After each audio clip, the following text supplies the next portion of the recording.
అల్లూరు జిల్లాలో రోడ్డు ప్రమాదం జరిగింది. ప్రైవేట్ ట్రావెల్స్ బస్ అదుపు తప్పి లోయలో పడిపోయింది. చింతూరు నుంచి మారేడుమిల్లి మార్గంలో ఈ ప్రమాదం జరిగింది. ప్రమాద సమయంలో బస్సులో 37 మంది ఉన్నారు. 8 మంది చనిపోయినట్లు తెలుస్తోంది. భద్రాచలం నుంచి అన్నవరం ఆలయానికి వెళ్తుండగా ఈ ప్రమాదం జరిగింది.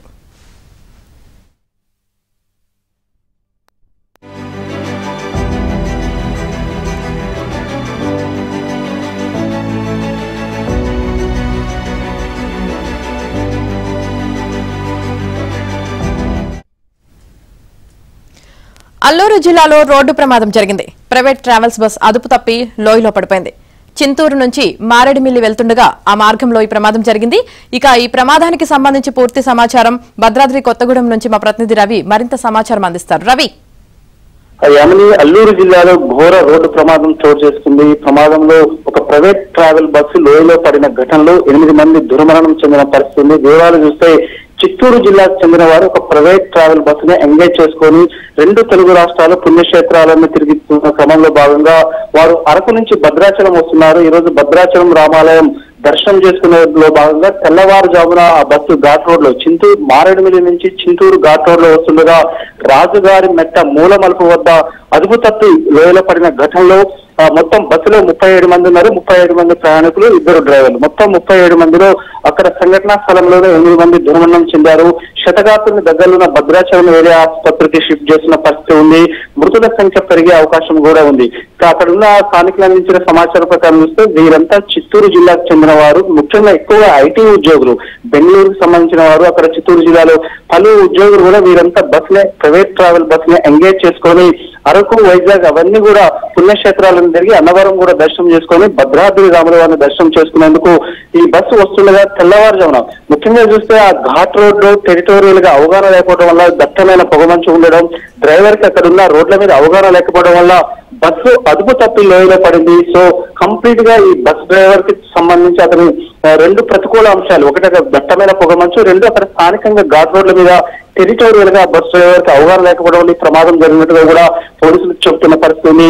మొత్తంగా చూస్తే ఈ బస్సు లోయలో పడిన ఘటనలో 8 మంది దుర్మరణం చెందగా ఇంకా మృతుల సంఖ్య పెరిగే అవకాశం ఉంది. అల్లూరు జిల్లా యంత్రాంగం అంతా కూడా అక్కడ సంఘటనా స్థలానికి చేరుకొని వారు శతగాత్రులందరూ కూడా భద్రాచలం ఏరియా హాస్పిటల్కి షిఫ్ట్ చేసే పరిస్థితి.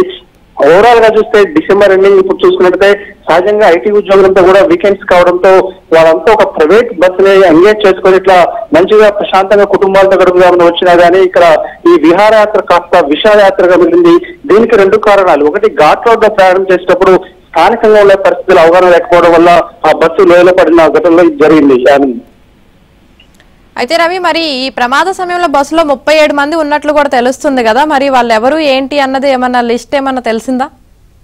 మరికొన్ని సేవలు తెలిసే అవకాశం. ప్రస్తుతం ప్రాథమికంగా అందిన సమాచారం ప్రకారం ఈ బస్సు చిత్తూరు జిల్లాకు సంబంధించింది. ముఖ్యంగా మెజార్టీగా ఈ 35 మందిలో ఐటీ ఎంప్లాయీస్ ఉన్నారు. వారంతా కూడా బెంగళూరు, చిత్తూరు తదితర ప్రాంతాలకు సంబంధించిన వారు. సో చిత్తూరు నుంచే ఈ ట్రావెల్ బస్సును ఎంగేజ్ చేశారు.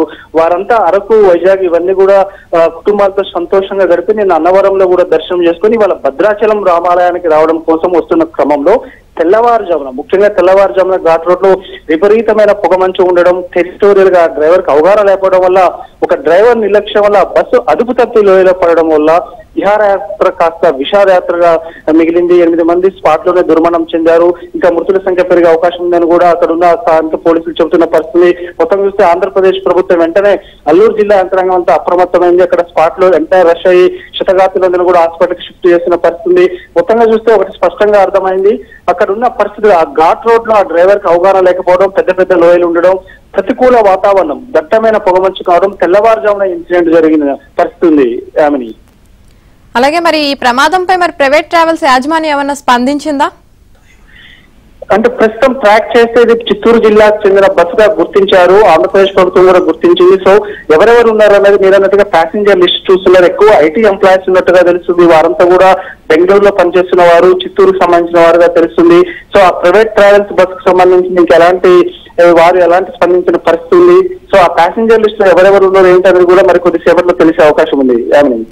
Right, thank you Ravi.